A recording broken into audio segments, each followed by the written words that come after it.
December meeting? Do you meet every month or every other month? Every month, only once a month. Okay, let's Think about that, okay? group after we kind of hear what we hear tonight and how the polling goes, and then we can kind of go from there. Okay. Yeah.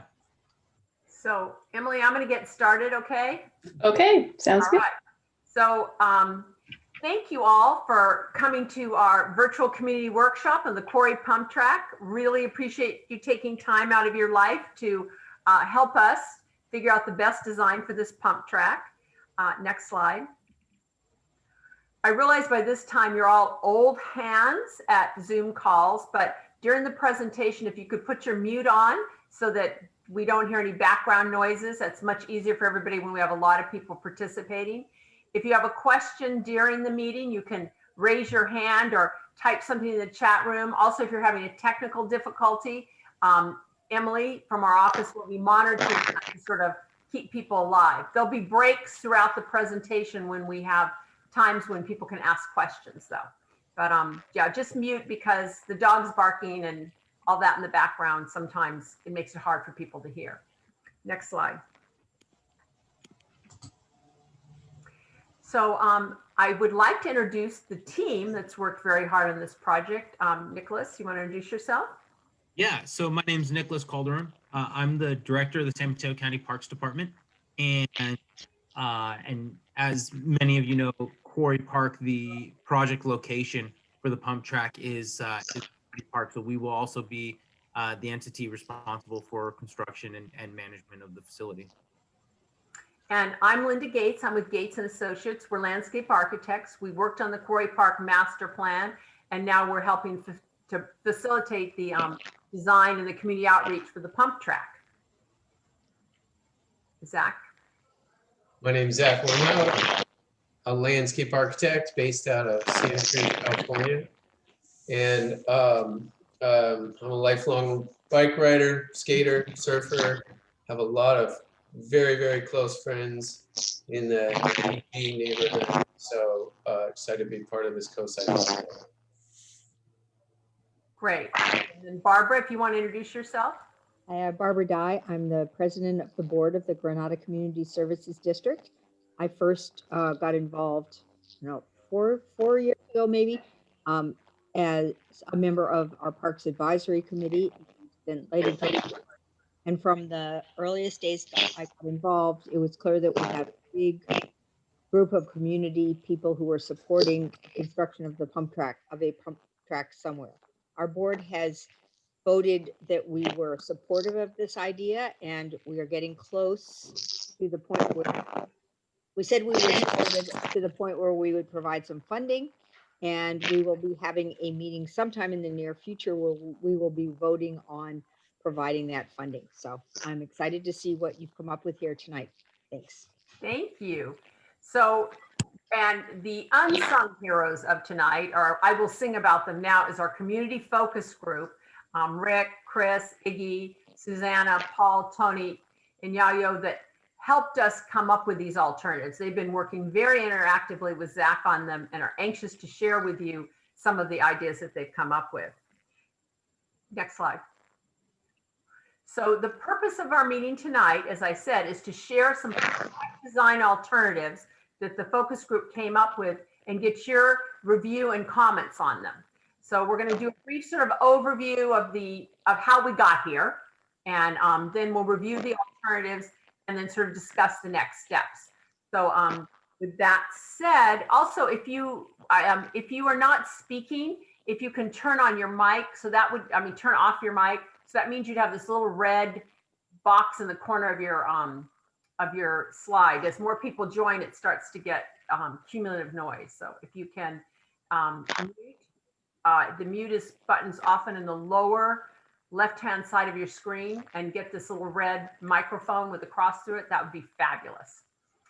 So just to get everybody engaged, we're curious how you learned about tonight's meeting, because obviously the county really wants to keep in touch with people. So we want to just take a quick little poll here about how you learned about tonight's meeting. So Emily, you want to put the poll up?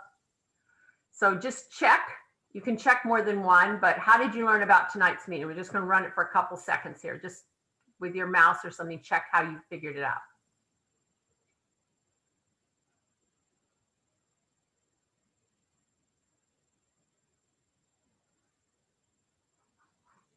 Emily, is the poll starting?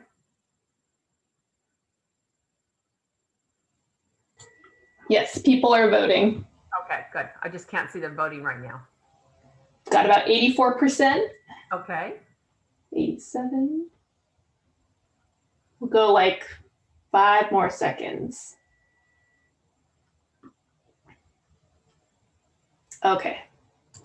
And just gonna share the results. So Can everyone see that? Yeah, I can. So a lot of people heard about it from a friend. Thank you. I think, Rick, that you helped to do that, and social media posts. So that's good to know, Nicholas, about how people are hearing about it, because we want to keep people involved in the loop. So thank you very much for letting us know that. And now I'm going to turn it over to Nick to discuss a little bit about how we got here.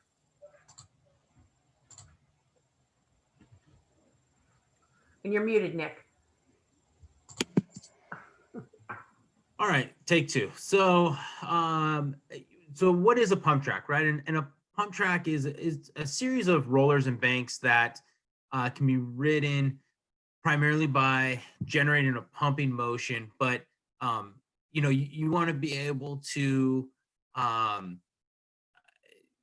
go through the track theoretically without having to really pedal, but you use your momentum and the features to pick up speed.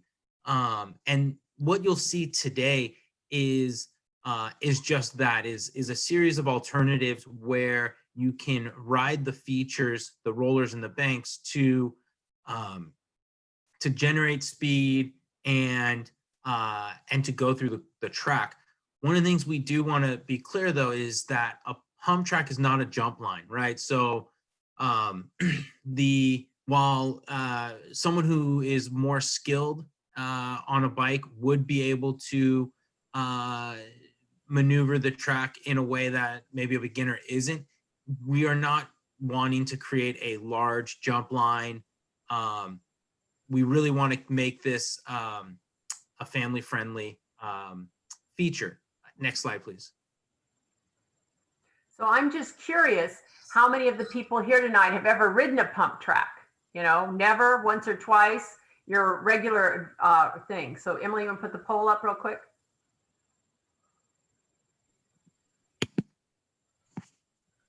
So just check which one you or the majority of your people participating. And Emily, you just want to give us a countdown on when most people had a chance to vote? Sure. Yeah, we're at about 86%. We'll go about 5 more seconds.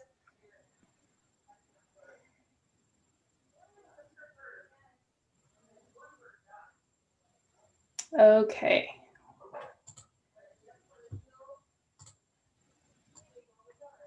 Oh, well, this is interesting. A lot of people like never. I have never ridden a pump track. I don't think a bike existed to ride it when I was younger, but I'm glad to see we have some experienced people to give us some advice there. So thank you very much for joining us tonight. We appreciate that. So Nick, you want to continue on a little bit with the project history? Yeah, please. So the project history on this is really interesting. So the pump track was identified as a desired feature when the county was going through the Quarry Park master plan. And admittedly, it has taken the department some time to complete that master plan. And in fact, the master plan is still in its draft form. And so about a year ago, some members of the community came together and constructed their own track in a different part of Quarry Park. And that really grabbed the department's attention. I'm sure many of you were at the Midcoast Community Council meeting where I had committed that the department would pull the pump track out of the master plan and we would get the process going quicker. And that's what we're doing here today. I know I will address up front. I know at the time I made a time commitment, and obviously with COVID and wildfires, we've not been able to meet that. And I appreciate the community being understanding of that situation. But today is definitely our commitment that we have been working on this. We've been working with members of the community and the Coastside Mountain Bikers, and really excited to allow you to see what we've come up with so far. But after the community had built that track, that really got us going in contracting with Gates and Associates, who's hosting and running the meeting tonight, and working with members of the community. But one of the things we really want to emphasize is that at the time, and actually you could probably go to the next slide on this. At the time, we had committed that we wanted this to be a community asset, and Quarry Park has always been identified as the location. And what we know is that Quarry Park is a community park, and while all county parks are county parks, we know that Quarry really is held in close regard to the Coastside community, and is a location that many of you will walk to or ride your bike to, whether it's to hike or use the playgrounds. And we're excited to give you another feature at this park for that purpose. Next slide. So one of the things that I wanted to specify today is project location. So you will see that throughout the meeting, this location in particular has been identified for the project. And what we want to focus on today is the project features, not the project location. So the department has determined, based on a variety of factors, that this is the location of the pump track. And this is where we believe is the most appropriate place based on its ability to be constructed with minimal environmental degradation, and it's close to the main entrance, which we know that a lot of people are going to ride their bike there, so it's easy to access. And it's already has a relatively flat location, and so we know that this is an ideal location for this type of feature. So what we really want to focus on is the project features today, and as I said, the project location is not going to be the focus of the conversation. Next slide, please.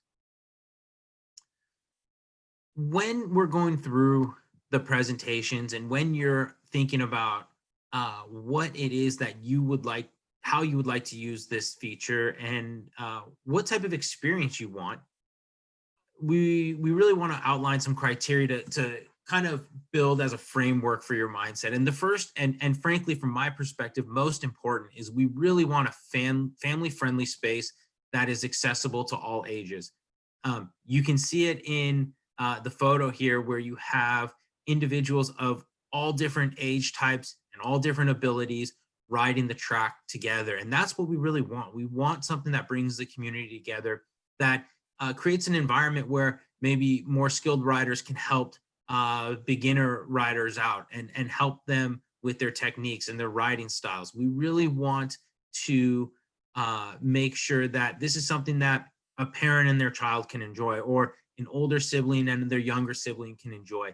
And what we know from other tracks is that this is very achievable. This is something that if you go to other pump tracks, you'll see that that's exactly how they're being used. And we're really excited for the possibility to create this type of experience at Quarry Park.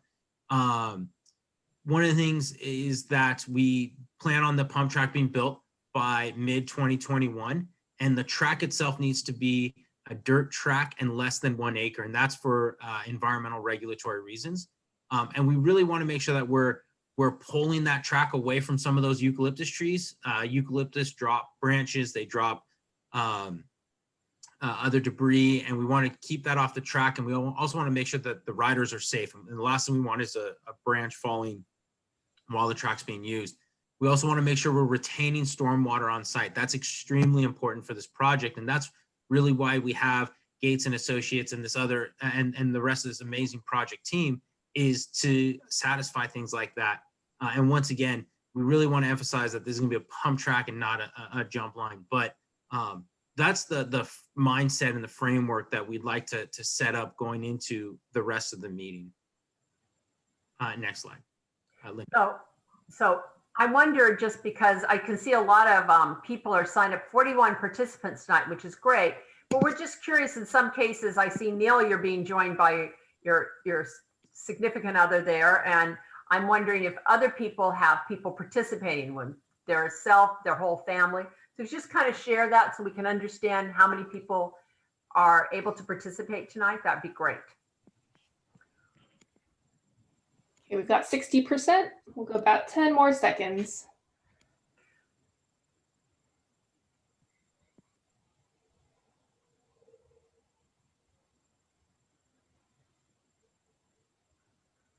I'm hoping a lot of people are there with their younger pump track rider children to give input to us. Okay. Oh, so we got a few that, you know, the individuals, but several people that have more than one. So that's great. So thank you. So next slide. So we're going to be reviewing some alternative designs for the pump track tonight, but I wanted to start it off by sharing some of the things all the pump tracks will have in common. They all will be fenced with a low rail fence so that we can control access. All of the pump track designs will have some picnic tables, socially spaced to allow, you know, the non-users like me to watch my grandkids run around comfortably and such like that. There'll be a bikes fix-it station, a drinking fountain, and other features like that common to all of them. Another piece that's common to all of them, there actually are three sort of levels of pump track. There's a perimeter skills track, a beginner's track, and then an intermediate track. And the intermediate track is one of the areas that we're seeking most of your input on, but I'm gonna let Zach sort of walk you through some of the design here. Zach, you ready to come on here? Yep, just This is making our sure I unmute pump track myself. designer. So we're going to look at three different options that were prepared for the layout of the pump track. And I think to echo Nicholas's point, these pump track options that we're going to look at, they don't vary from each other in the sense of one being more advanced and another being less advanced. They're all equal in that they're all pump tracks that are basically at your intermediate skill level. And if you're an avid rider, you know that you can challenge yourself in the way that you ride these parks just by the way you approach the intermediate terrain. But I just want to make sure that we're clear that the different layouts are really just the lines, the routes that you take through and the configuration of the various rollers and features within the pump track, but it's not to say that one of the layouts is more advanced than the other. So if we go to the next slide. So we have three different options, and I believe you're gonna have the option to basically cast a vote here as we proceed through these slides. And the names are have nothing to do with eucalyptus trees on this first one, but the butterfly pump track. The idea here is that you have a start mound in the lower portion, center portion of the pump track, which is basically the lighter shade riding trail system here. And this is a wider central lane in which you would proceed down the lane from the start hill. Thank you, Emily. And then have the option to come back either off a right-handed turn or a left-handed turn. The topography on the way back and the features, the rollers and the various terrain on the way back would vary via each lane. But part of this concept is that if you were riding with a friend and you both started at the same time, the central corridor, the first lane out is wide enough to facilitate side-by-side riding, and then you'd have the choice which way you want to come back. So it's a pretty common system to a lot of pump tracks that are out there. And that's really the first layout that we're going to look at here. And we referred to it as the butterfly pump track just for the shape that you see there. So if we go to the next slide. Again, starting lower right side of the pump track, you have two separate lanes to start from the start hill that then merge and become one. So each one of the two separate lanes would have different features and rollers and terrain within it. And then you basically merge into one. And basically, if two people start at one time, they're going to both face the same type of terrain on the way back. If you're just riding it individually, you just pick which lane you want to begin with. And then in the end, you're going to finish on the same lane no matter what. And the distances in all these end up being about the same on the out and back, with the exception, so this is we referred to as the merger pump track, with the exception of this last option. So if we go to the next slide, please, which we called the Flying X pump track. And again, starting mound, bottom right side of the screen or the track. And you can see here, this particular layout's a little bit more dynamic in the sense that you have choices, and the choices you make while you're riding, most of the flow is intended to be counterclockwise. So you're starting on the upper right lane and proceeding counterclockwise. And then you have the option to do what would be a very short out and back. If you take your first left shoulder turn, and then the first option to turn again, go left, and you're back in just an elliptical short course.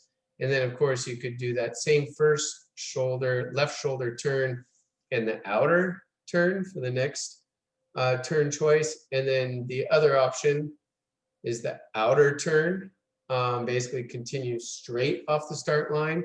And then you can see the two different options for your return choices. So again, each one of these different layouts, the overall challenge of the terrain and the configuration and the height and the difficulty is equal. It's just the layout that varies. And so what we're trying to do is solicit your input for a preference for one of these three layouts. So Emily, if you can go to the next slide for a second. So this is just them all sort of laid out sort of side by side. And I wanted to stop for a minute. If anybody had any questions, they wanted to hit the chat box or raise their hand, then we'd be happy to answer any questions. Otherwise, we would be very interested in which one of these option you'd prefer. So let me see if there's any questions first. Anybody coming in there, Emily? Any questions arising? Any chat? Okay. I hear, which is the most popular with users? Zach, what would you say? Well, I'm trying to remain Neutral. Rick, neutral here. I have my personal preference, but you know, really that's what we're here to do tonight, is to try and see if there's a preference from the user groups. And if not, certainly from the community members that already have contributed so much time and energy, and we know that they'll have a preference. There's some community member who wants to volunteer the answer to this question, Mr. Holtz or Maureen Holt's question. Feel free to jump in. And then also There's it a looks like we secondary have question. some people have hands up. Okay. All right. So you want to just start calling on people? Yeah. Let's Jonathan Bremer. Yeah, can you guys hear me? Yeah. I'm curious, what is the best utilization of space? Meaning, like, are we getting the most distance and variation in riding in the same space layout? Are any of these three give us the most option and the most rideable terrain over the others? Zach, I'm going to just let you keep responding to these. Yep, I think essentially they're very similar, but the third option that we looked at, the Flying X pump track, probably gives you a couple more linear feet of riding lanes overall, and maybe the most dynamic. But again, it's very close. It's like a presidential election. It's just, they're similar. No political references. All Yet. right. And then we have another hand up.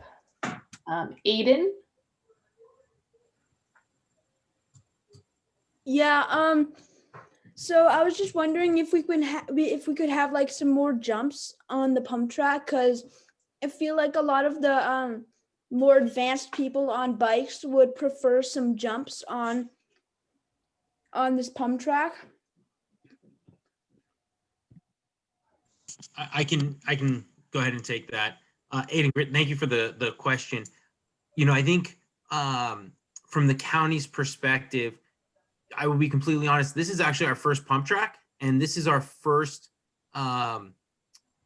bike feature in a park, and so it's really important for us that we are providing an experience that the community wants, but also one that we're comfortable maintaining and that we're comfortable managing and owning. And so, you know, I think these features are going to have each of these tracks, whichever one moves forward, will have plenty of opportunities for more advanced riders to double up, but to have very specific designated jumps is not something that the county's really comfortable with at this time, especially since we're just dipping our, you know, we're just getting into this type of into management of these types of facilities. So not saying it's not something we might not be able to do in the future, but as part of this project, it's probably not going to make it in the scope. But once again, for riders that are more advanced, I think there are going to be plenty of opportunities to double these up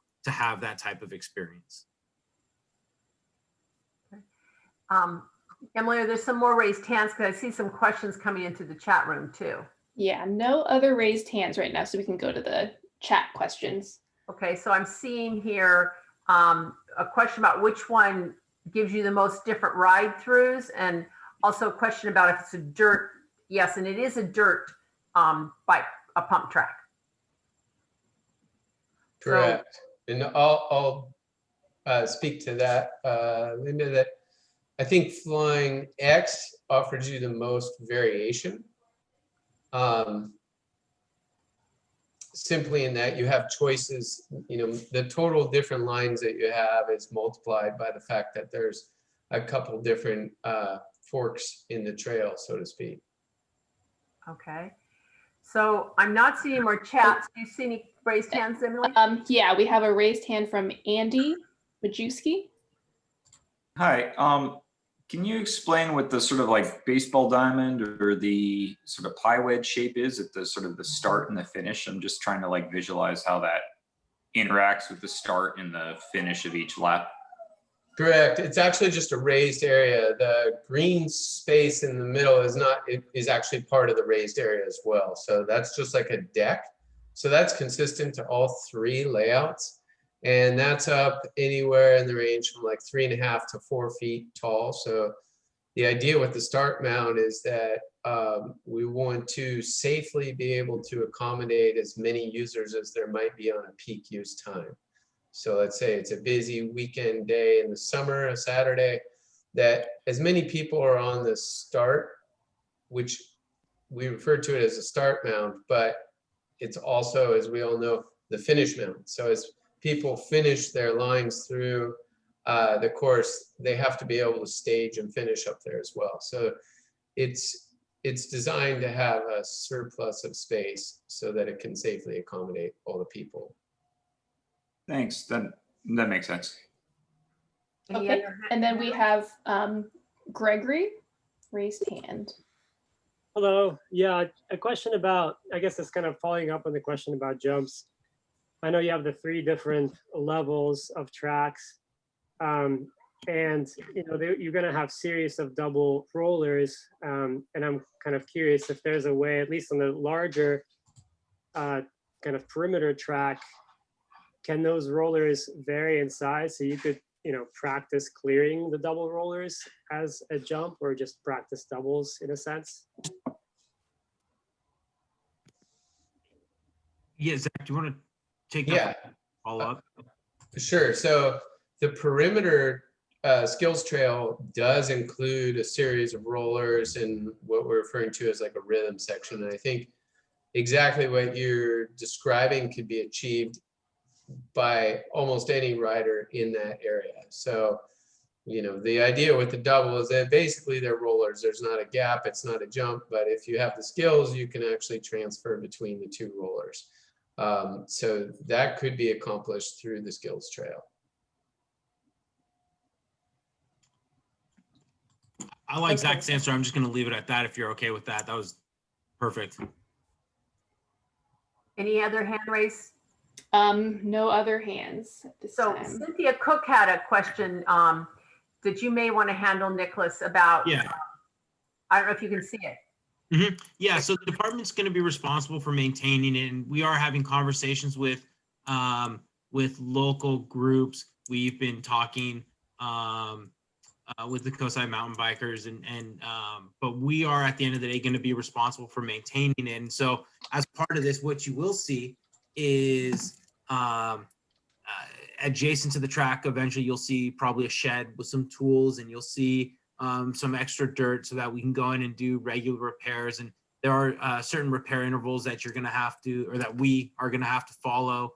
And so we'll take on that responsibility. But as I stated earlier, we see this being a community asset, and we would love to see there be a community effort to maintain it as well, and have that be done through a partnership. And I think there's a lot of momentum in that area, and I think there's a lot of possibility. But this is what we see as a great introduction to our department and the mountain biking community to forming a great partnership, and then seeing what can come after that. But yeah, maintenance is going to be a big part of that. There is no plan for additional parking, but we will be responsible, as always, for the trash and the cleanup. And what I would say, though, is for community assets like this, our experience is that the community really cares about the condition that this track is kept in, and not just from a tread perspective. The community cares if there are empty bottles and trash everywhere, and the riders aren't going to want to see that. The community isn't going to want to see that. So while we will be responsible for upping our effort in this area, I have no doubt that the community is also going to take it upon themselves to maintain this area as well. So there was a question about when we think the pump track will be done. Yeah, and I think there's a slide at the end of this that goes over that, if I recall correctly. Right. We are aiming for mid 2021. So we're not even able to start construction until after April 15th, or maybe it's after April as a whole, because of grading and drainage requirements. So we're gonna have to wait till after that, and then we plan on being construction ready at that point, and be on site with equipment and shovels, and starting to cut this track and shape it.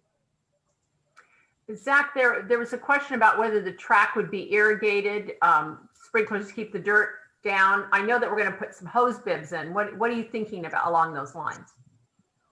Yeah, typically not on an automated or even like a manual sprinkler type system. The quick couplers that we've discussed in the planning process are what's typical for bike parks of this type, where people who are part of the maintenance, official maintenance program, have the ability to connect a hose and then walk it to the various areas that they might be maintaining. And the department's working on getting water to this site, and that's going to be integral in our ability to maintain this. And I see that there's a comment about Truckee Bike Park utilizing community groups for upkeep and care. That's actually the first park that I was even familiar with, and so I tried to figure out how to get up there for a business site visit, but I wasn't able to swing it, unfortunately. But that's the first one I became familiar with, and I think that's a great model. So are there any more raised hands, Emily? No, they're not. Then there was a question about, I think there's some concern about parking for the pump track and overflowing into the residential neighborhoods. And I believe you're handling that through some sort of management, correct, Nicholas? Yeah, and what we've also found is a lot of these features are, as a community bike feature, this is something where members of the community are going to ride their bike there, and they're going to ride the track when they get there, and then they're going to ride home. So we don't actually forecast a huge increase in demand on parking because of this. We really see this as primarily being a community resource. Not to say that someone from outside of the community wouldn't be able to use it. And you know, as I stated at the beginning, county parks are open to everyone. But we really see this serving as a community resource. Okay, so people have had people have time to look at these three options. So now you're going to get a chance to, you're going to be polled on which one of these you would want, the butterfly, the merger, or the flying X. So why don't you let us know which one you think is right for Quarry Park?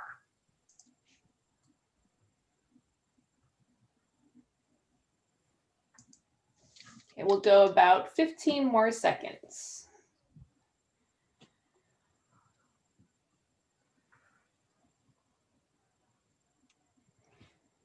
I don't know about these election results coming in like this. You know?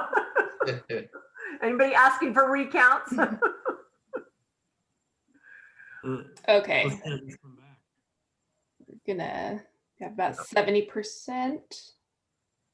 Oh, we can do better. Hold out. Come on, guys. Come on. Oh, Big count. stinks. Okay, 5 more seconds.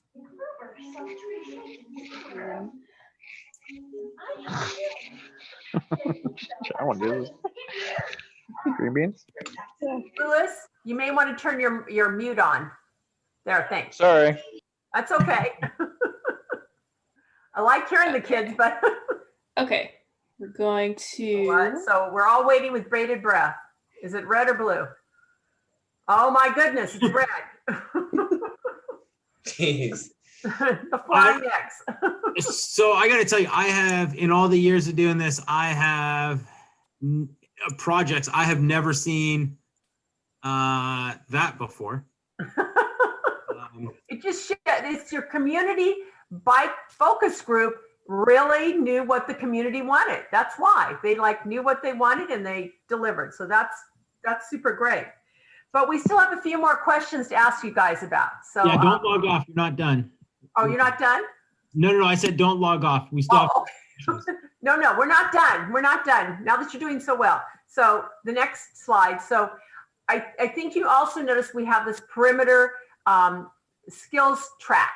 And along that track, there'll sort of be kind of pull out features and things so you can do some special skill testing. I'm gonna have Zach sort of walk you through the features of each one. And then we're going to ask you to vote for the 3 you like the best. So you kind of be taking notes like, oh yeah, I like that one, I like that one. So Zach, take it away. Yeah, with the skills trail, the idea is that generally, as the name alludes to, it's an area where people can go and develop some basic riding skills. But not only work on skills, hopefully have fun and challenge themselves with different terrain. The idea behind it is that it wraps around the entire perimeter of the pump track. And then with each element that you might come across in the skills trail, there's always a bypass. So if you don't want to take on that particular section of feature topography, you have the option to go around it and just take a pass. So the idea is that you could develop skills, either go there and ride the skills trail, and that's what you went to the pump track for that day only or exclusively, or maybe you're there to ride the pump track itself, but you want to warm up on the skills trail or cool down on the skills trail, or just take a break and switch out, ride the skills trail. So some of the features along the skills trail would include, that we're showing right now in this, is a basic log pile. And this, everything here is basically geared for beginner, intermediate riders. But if you're an advanced rider, you know that you can come and find a way to challenge yourself on these same features. But we're not putting features out on the skills trail that are geared specifically for advanced riders only, where they would pose a risk or danger to beginner level riders. So just want to make sure that's clear. So log pile, gradual pile of logs that you ride over, could be very fast or slow. Different styles of logs there and configurations. And it might be more than just one log pile here if that's selected. Teeter totter, that's more of a dynamic feature. almost like a park feature that you would see. Still a very beginner, intermediate oriented feature, but as you go across it, it rocks off a central pivot point and drops down. It's a great feature for developing skills on any bike. And the idea here too is that, you know, could be BMX, jump bike, mountain bike, any type of bike is capable of riding these. The rhythm section, this is a pretty generic version of the rhythm section that we put together, but the idea is that you develop skills for riding rhythm sections and develop skills for riding in the various pump tracks, the beginner and the more intermediate track. And so if you're learning how to manual, you can go out on the skills trail and manual through this, or if you're just learning how to pump through it, you can learn how to pump through it. Rock garden or boulder garden. This is a pretty good example of it, but they can take on various forms depending how they're implemented or built. And the idea again is that there's always a bypass, but if you choose to, you can, and this is a little bit more mountain bike oriented, but you can ride through the boulder garden. Bridge wave, again, like the teeter totter, that's more of like a dynamic, technical, as they say, man-made feature. But it's just a basic waving feature that's fun to ride. It's a lot like a rhythm section, but it's built out of wood. And then we show the potential locations. We organized these, and it's available in the other slides that you can see. We don't have to go to those now, but we organize these based on the topography. So if you're looking at that last potential location, you know, the grade is that it's sloping down from the trees at the top of the park down to the bottom of the page. So the rhythm section is over on the bottom right. And that's an opportunity for you to actually potentially make it back up through the grade change of the skills trail without having to pedal. Sometimes referred to as an escalator, but the way that you can basically pump up through the rhythm section. And then the top line, that's where we propose the idea for the log pile, the teeter totter, the bridge wave. And you're running parallel to the contours, or in other words, basically at a flat graded condition because you're running, you know, a perpendicular to the slope. And then we have this banked course coming down, which are just some gentle berms with some gentle rollers in between as a straight line. And then at the bottom is where we show the two boulder gardens or rock gardens now with the different bypass lines. And that's it. And I think before we continue, we have a raised hand from Jonathan Bremer. Yeah, I wanted to talk about maybe some of the features on the perimeter skills track. I spend a lot of time riding up in the Pacific Northwest, where the city of Seattle actually has quite a few very, very cool and developed mountain bike parks, such as Duthie Hill Mountain Bike Park, where they have a lot more features at a different graduation of levels for different people. And I understand this is our first foray into this type of park, but I really think we might be limiting the feature set for a lower skill level, where we could potentially have some drops maybe, and by drops that's like a small elevated platform in which you can actually practice skills that you need to actually do more riding on more advanced terrain. And I know that we've spoke about jumps, but as long as jumps have ride arounds, they can be very fun and very good, and they don't pose an additional risk to riders that aren't willing to personally accept that risk, as long as they're right around. And I would like to see us, like, if we're investing in this park, it's not a significant investment to actually push this park to something that's more competitive with a lot of the really, really good parks that are around. That's my comment.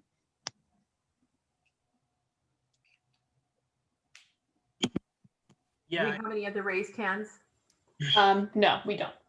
Okay. And I'll address that really quickly. I do appreciate that comment, and I think what we are really focused on is not, we are, I think, more interested in creating a family welcoming and friendly community asset than a regional draw um, for, as you know, a regional mountain bike destination. I mean, we really, really want to emphasize the family friendly, welcoming aspect of this. And I know that there are other features like jumps and drops that people are interested in. And when we embarked on this, you know, we did so with the idea in mind that kind of what we're proposing today was really kind of top end of the comfort level. I want to give the Coastside mountain bikers credit for getting us to the comfort level, even on some of these. I'm not sure we are ready to try and make a regional draw out of Quarry Park and the facilities we put there, but that is something that we will at least consider, and possibly that's something that we need to look at in the future as part of a future effort, but not sure if now's really the right time, especially being our first introduction to this.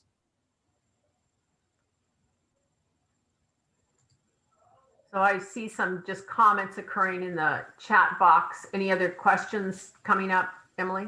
No. All right.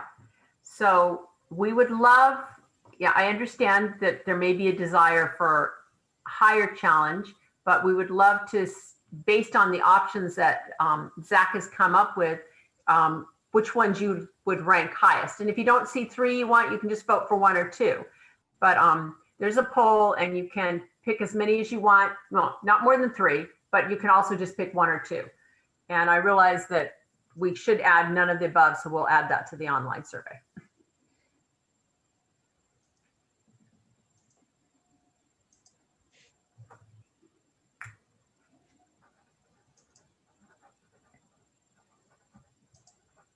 All right, we're about at 55%.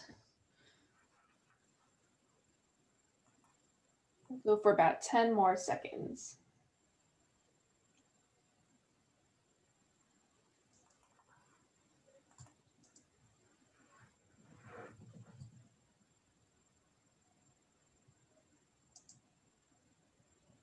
Okay.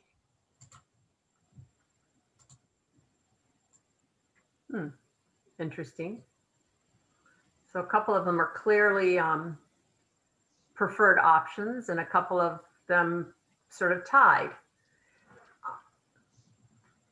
So one of the things that we're going to be doing is we're going to be, yes. Nicholas, did you Sorry.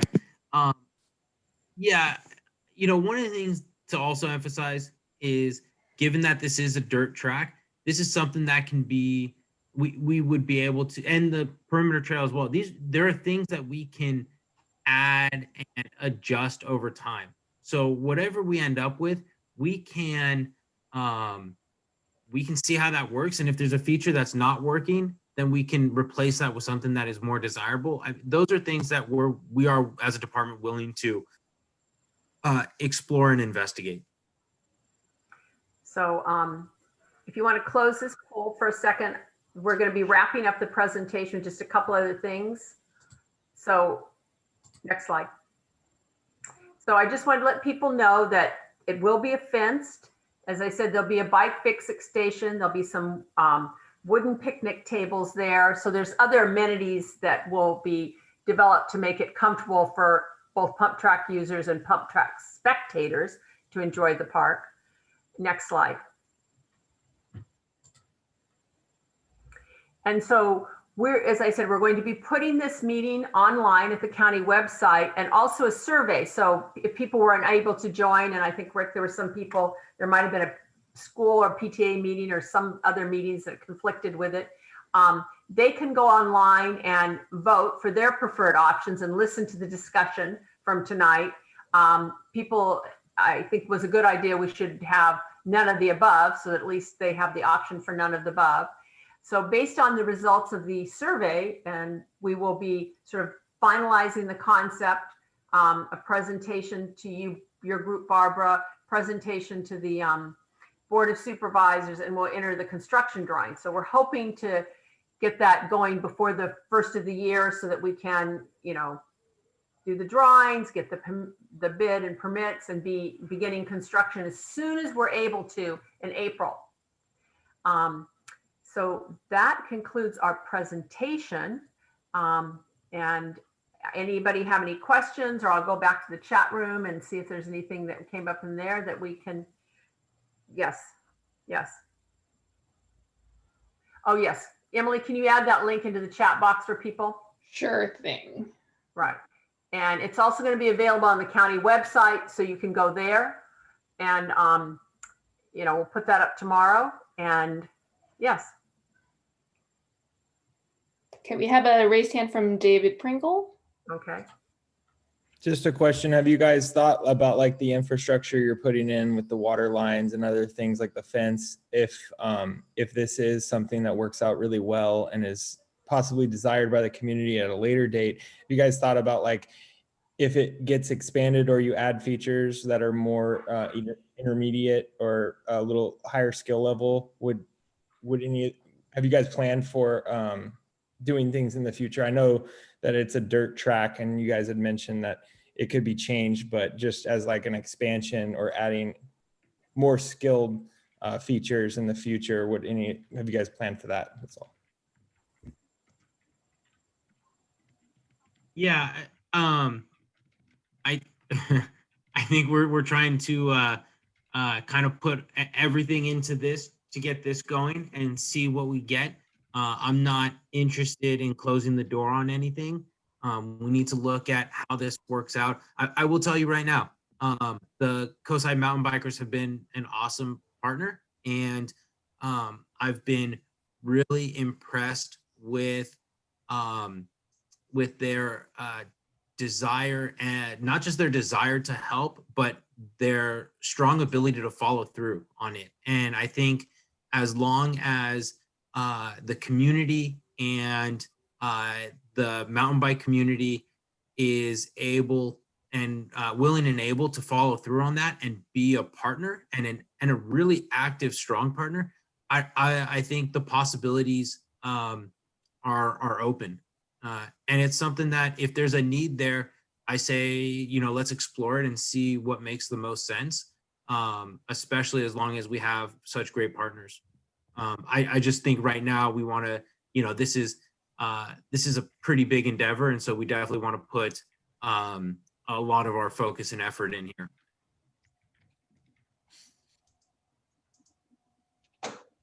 Thank you.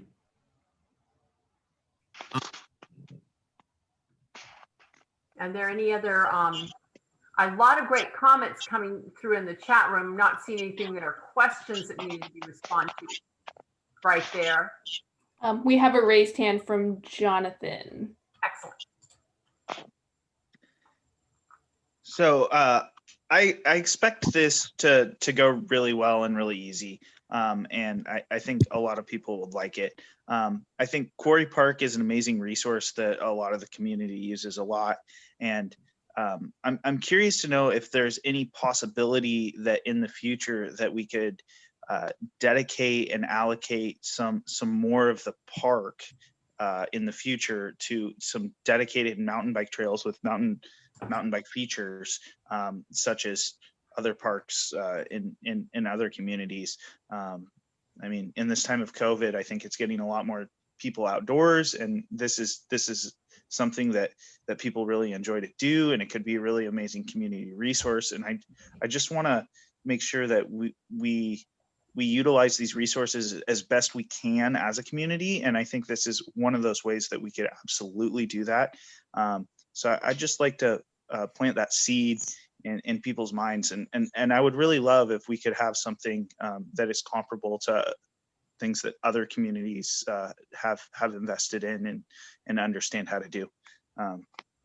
So thank you for your consideration on that. Yeah, and that's something, Jonathan, that's something that is identified in the Quarry Park Master Plan. And there's a lot of conversations going on with that. And um, I think that we should continue to have those conversations.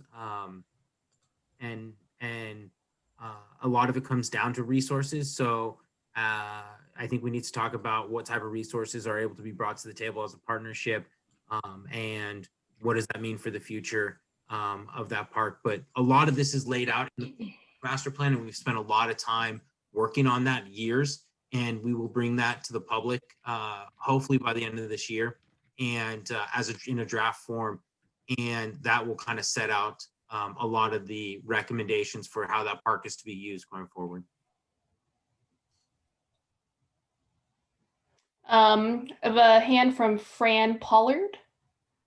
Yes, hi. Well, Fran Pollard, and this is my neighborhood. And my husband worked very hard to save this whole area here, all this parkland, for many years.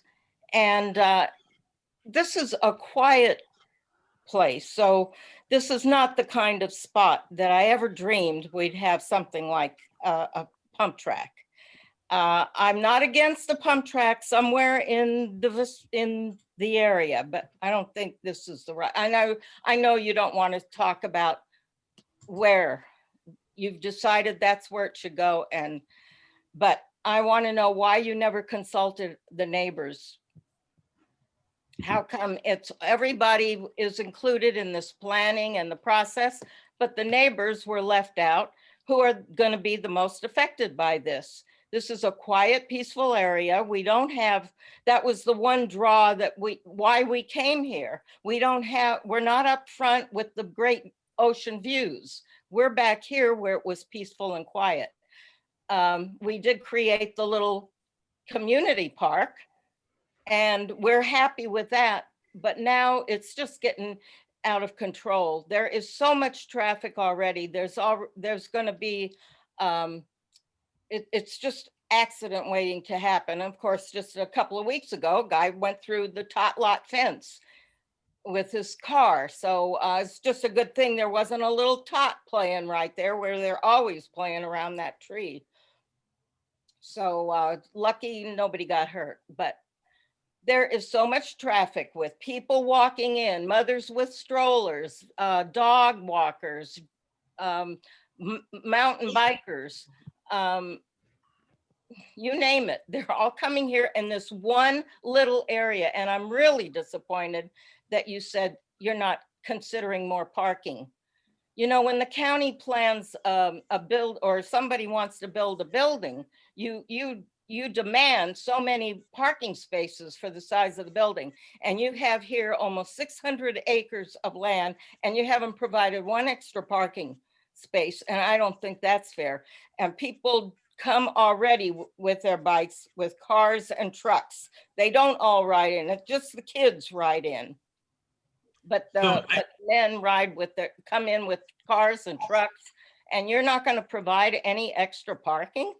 So Fran, I think there's a, if I can kind of jump in on that, couple things, right? One, I know you and I've had extensive conversations on this in the past, and we talked about drainage, and we're working with a drainage drainage engineer, and making sure that some of the issues you brought up in the past are not going to happen, right? We don't want to have an impact on how the water flows out there, and we want to make sure we're retaining it on site, and we're gonna accomplish that. That's something that we're very confident we're going to be able to do. So that's not going to have an impact on the neighbors in that regard. And with regards to parking, the master plan allows for us to add parking, and if what we need to do is add parking, then we're going to add parking.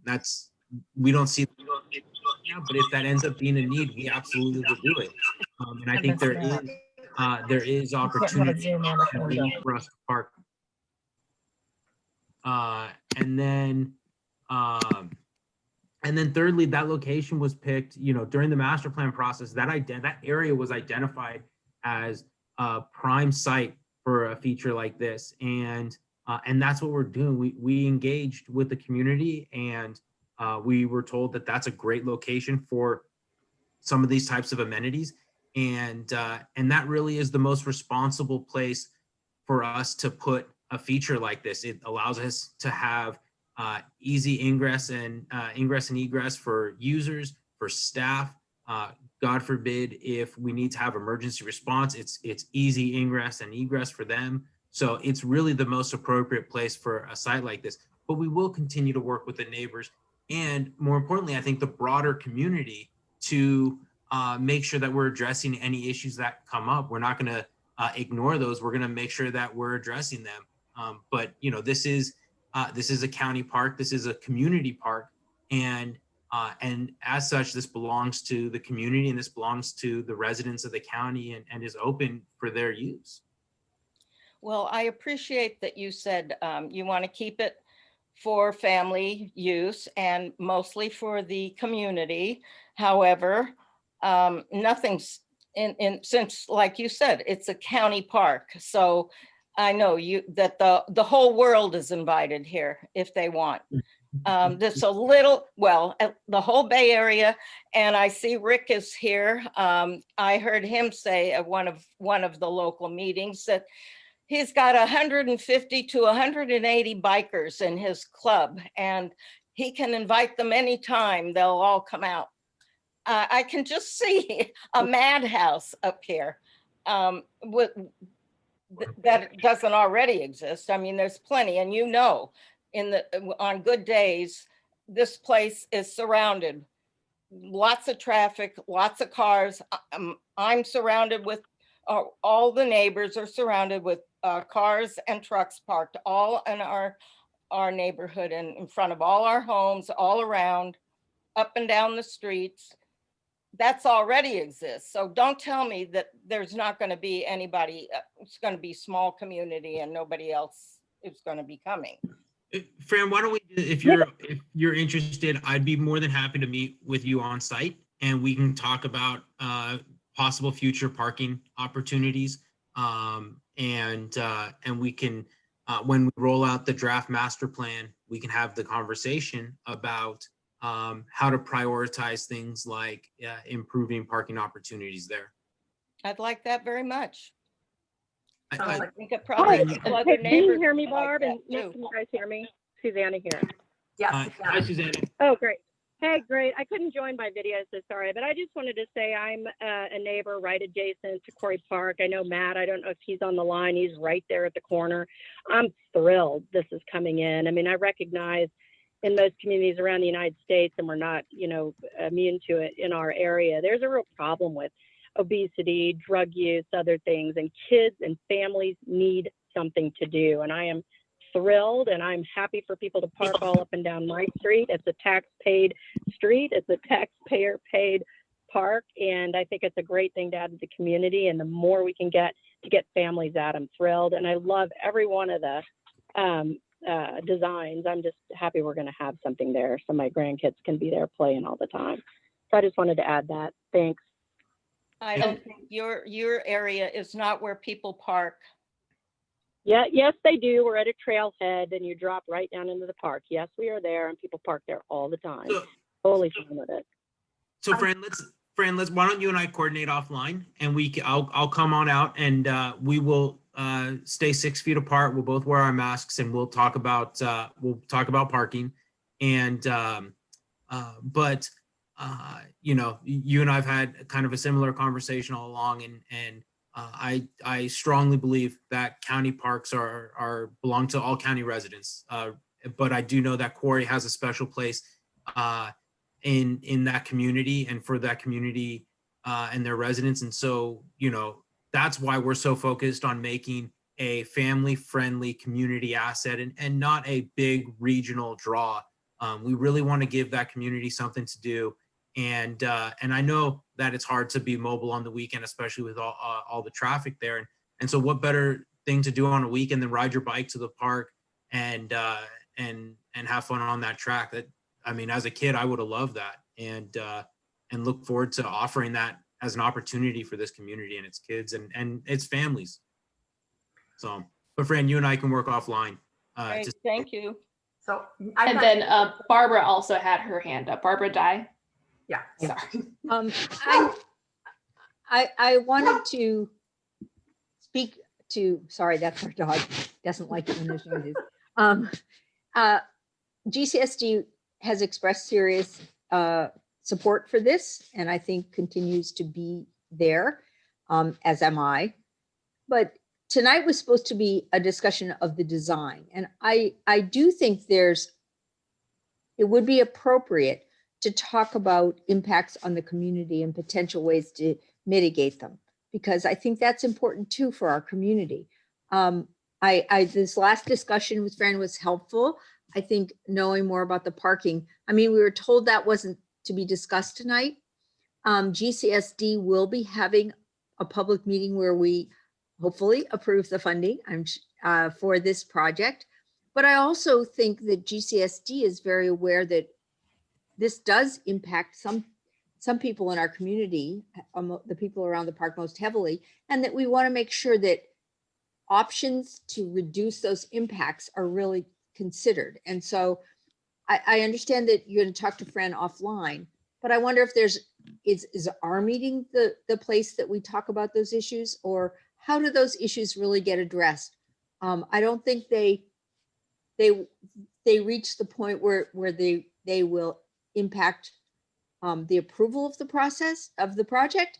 But I also think it's important for us to think about those things as well, as we move forward with this, meeting this community need. So I just want to throw that out there, that I do think that there's a need to look at the impacts, particularly on the adjacent neighborhood. And it doesn't seem to me that adding a little more parking would be all that difficult, if the pressure's raised. But I don't really think tonight's the night to discuss that either. That's my point, is I think that we need to talk about these things, but we need to talk about them having really, prepared to have that conversation. So I'm curious what you think about those ideas. Yeah, I mean, I think that's an appropriate conversation we can have at the Mid-Coast Community Council. We could have that at GCSD. I really don't see the impacts being as great of a, I don't see the impacts being as great in reality as the initial fear may be, but that doesn't mean that they don't warrant attention. And I agree that I don't think adding parking is something that would be that big of an issue. And I'm not opposed to it. If that's something we need to do, then we need to do that. And I think there's areas to do that responsibly. And so I'm not opposed to that. I think we can do that. It seems that the only community concern that I've heard tonight is parking, and if we're able to address that, then it seems like it's really kind of not an issue anymore. I mean, the reality of people coming and going and people using the park, I don't see that as a bad thing. I as the director of the department, I see it as a great thing. I mean, right? That's what we work. I have amazing staff who work day in and day out to make sure that that's what's happening. So I see that as a win. But if parking is impacting the immediate neighbors, then that is an issue that we need to address. And I think we can really, without dedicating a whole lot of time and conversation to that, that's outlined in the master plan, and we can address that. So it I seems like think it has to be part of a planning. You can't do something like this and not have parking. And this is, everybody comes here in this one area, Santa Maria and Columbus. Most things like this are in big cities or commercial areas. And there's several ways to get into something like this. There's not one way that everybody has to come through the entire community to get to it. And it just, it's just too much. So I think that, Fran, that Nicholas has suggested some ideas, maybe for you guys to meet on the site. I think Barbara had some ideas about how we could make this a topic, maybe of a meeting that's focused on that. I want to make sure that because there's a lot of people who signed on, and I see some younger people too, about this. So I want to make sure, as people are disappearing off, that their questions have been answered, and that they had a chance to participate in this polling, and they will in fact share the survey with friends so we can feel confident moving forward that we have a design that's right for the Quarry Park. So I just want to make sure and thank everybody for participating tonight, because I know some people are starting to fall off. And we are noting that we do need to come up with a strategy, a forum for, and maybe it's with the Community Services District to sort of discuss some of the impacts associated with the development. But tonight is about designing the pump track. I think we got a lot of really good direction. Zach, I hope that you got the direction you needed, and we can sort of start to move the design forward and sort of refine it and address the things we need.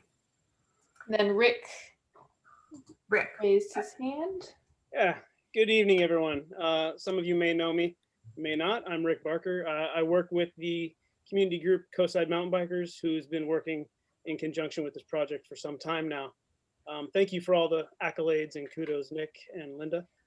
We really appreciate it, and we're really optimistic that this can be the start of a relationship with the parks, and grow from there. That this is just the beginning of the bike community. And like Jonathan asked earlier about, trails and things of that nature, I think as this relationship and funding and the community grows, there'll be opportunities to go forward. So all of those people that have asked me, and through the various surveys that Coastside Mountain Bikers have put out, I know there was a lot of want for more advanced features such as big jumps, a jump line. We heard you. We've been fighting for that. We've been asking for it. But at some point we have to go with what's on the menu. And I think we're getting really good from the county as far as what's on the menu. Hopefully those options will grow later on, but we're not going to stop representing you as the bike community and getting you guys what you want. So on that note, I will stop babbling. Thank you, everyone. Thank you, Rick. Thank you. Rick has really worked hard to make this come to reality. So I have to. I'm not alone. There's been a lot of people behind me. Yeah. Anybody else who wishes to speak at this point, Emily? No. Well, then that probably concludes our meeting to get input on the design. I see some comments still coming in here. And as I said, this all will be available online. And yeah, thank you all for coming. I really, really appreciate it. Thank you. Thanks, everyone.